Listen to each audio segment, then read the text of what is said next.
दक्षिण एशिया की सबसे बड़ी भू राजनीतिक कहानी भारत और चीन के बीच चल रही प्रभाव की प्रतिस्पर्धा है। चीन पिछले एक दशक से पाकिस्तान, श्रीलंका, नेपाल, बांग्लादेश, मालदीव में सड़क, रेलवे, बंदरगाह और ऊर्जा परियोजनाओं के माध्यम से अपना प्रभाव बढ़ा रहा है। चीन की कोशिश है कि वह दक्षिण एशिया में आर्थिक और राजनीतिक उपस्थिति मजबूत करे। दूसरी ओर भारत इस क्षेत्र को अपना प्राकृतिक प्रभाव क्षेत्र मानता है और नहीं चाहता कि उसके पड़ोसी देश पूरी तरह चीन के प्रभाव में चले जाएं। इसलिए आज दक्षिण एशिया में जो भी हो रहा है बड़ा राजनीतिक या आर्थिक फैसला, उसके पीछे कहीं न कहीं भारत और चीन की प्रतिस्पर्धा दिखाई देती है। अब देखते हैं कि जो साउथ एशिया में जो देश हैं, नेपाल है, बांग्लादेश है, पाकिस्तान है, भूटान है, क्या चल रहा है यहां पर। तो सबसे पहले आते हैं सबसे नजदीकी पड़ोसी नेपाल।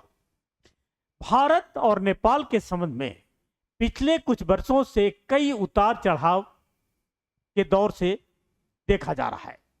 सीमा विवाद, नए नक्शे और राजनीतिक बयानबाजी के कारण दोनों देशों के बीच दूरी बढ़ी थी, लेकिन अब दोनों देश रिश्तों को सामान्य बनाने और आर्थिक सहयोग बढ़ाने की कोशिश कर रहे हैं। नेपाल की बिजली भारत के माध्यम से बांग्लादेश तक पहुंच रही है, जो क्षेत्रीय सहयोग का नया उदाहरण है। व्यापार, ऊर्जा और संपर्क परियोजनाओं पर भी तेजी से काम हो रहा है। हालांकि सीमा विवाद अभी पूरी तरह से समाप्त नहीं हुआ है, लेकिन दोनों देशों ने संकेत दिए हैं कि वे बातचीत के जरिए समस्याओं का हल निकालना चाहते हैं। अब आते हैं बांग्लादेश में क्या चल रहा है। बांग्लादेश दक्षिण एशिया का एक महत्वपूर्ण देश उभर कर सामने आया है। वहां हाल के वर्षों में राजनीतिक परिस्थितियां तेजी से बदली हैं, जिसका असर भारत बांग्लादेश संबंधों पर भी पड़ा है। सीमा सुरक्षा, अवैध प्रवासन और राजनीतिक मतभेद जैसे मुद्दों ने दोनों देशों के रिश्तों को प्रभावित किया है। फिर भी भारत और बांग्लादेश के बीच व्यापार, ऊर्जा और कनेक्टिविटी के क्षेत्र में सहयोग जारी है। भारत के लिए बांग्लादेश केवल एक पड़ोसी देश नहीं है, बल्कि पूर्वोत्तर भारत को मुख्य भूमि से जोड़ने वाली एक महत्वपूर्ण कड़ी भी है। अब आते हैं पाकिस्तान की तरफ। पाकिस्तान इस समय गंभीर आर्थिक चुनौतियों का सामना कर रहा है। विदेशी मुद्रा भंडार, महंगाई और कर्ज जैसी समस्याओं ने उसकी अर्थव्यवस्था पर दबाव बढ़ाया है।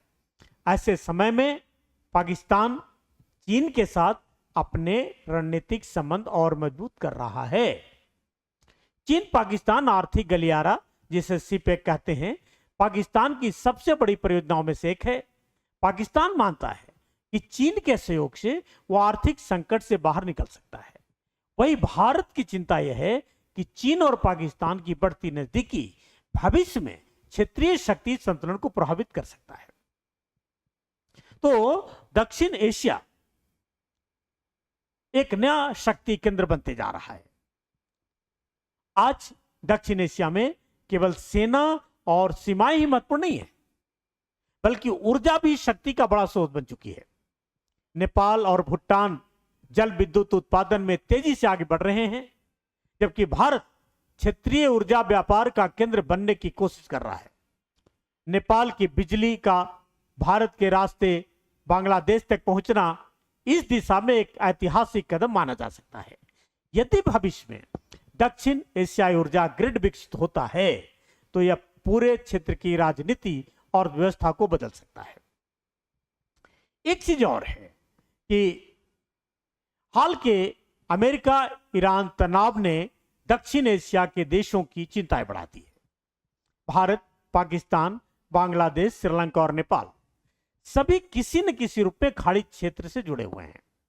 तेल की कीमतों में वृद्धि, समुद्री व्यापार मार्गों पर खतरा और खाड़ी देशों में काम कर रहे लाखों दक्षिण एशियाई नागरिकों की सुरक्षा इस क्षेत्र के लिए महत्वपूर्ण मुद्दे हैं।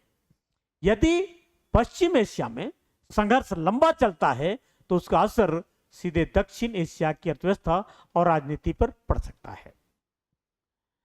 आज दक्षिण एशिया केवल भारत पाकिस्तान प्रतिद्वंद्विता तक सीमित नहीं है। आज दक्षिण एशिया केवल भारत पाकिस्तान प्रतिद्वंद्विता तक सीमित नहीं रह गया है। चीन का बढ़ता प्रभाव, नेपाल और बांग्लादेश की बदलती राजनीति, पाकिस्तान की आर्थिक चुनौतियां, ऊर्जा सहयोग और पश्चिम एशिया के संकट, ये सभी मिलकर क्षेत्र की नई भू राजनीति को आकार दे रहे हैं। आने वाले वर्षों में यह तय होगा कि दक्षिण एशिया सहयोग का क्षेत्र बनता है या महाशक्तियों की प्रतिस्पर्धा का नया मैदान। यही वह सवाल है जो इस पूरे क्षेत्र के भविष्य को निर्धारित करता है। अगर ये बातें आपको समझ में आई है या आपको कुछ नए अंदाज में समझ है तो आप कमेंट करके जरूर बताओ, ताकि मैं इसे आपसे भी सीखूं। क्योंकि हर आदमी अपने आप में पूरा कंप्लीट नहीं होता, नई नई चीजें आती हैं। हर आदमी के दिमाग के पास अपने इंटेलिजेंस कैपेसिटी है, किस रूप में सोचता है, उनके अपने संबंधों की व्याख्या किस रूप में करता है।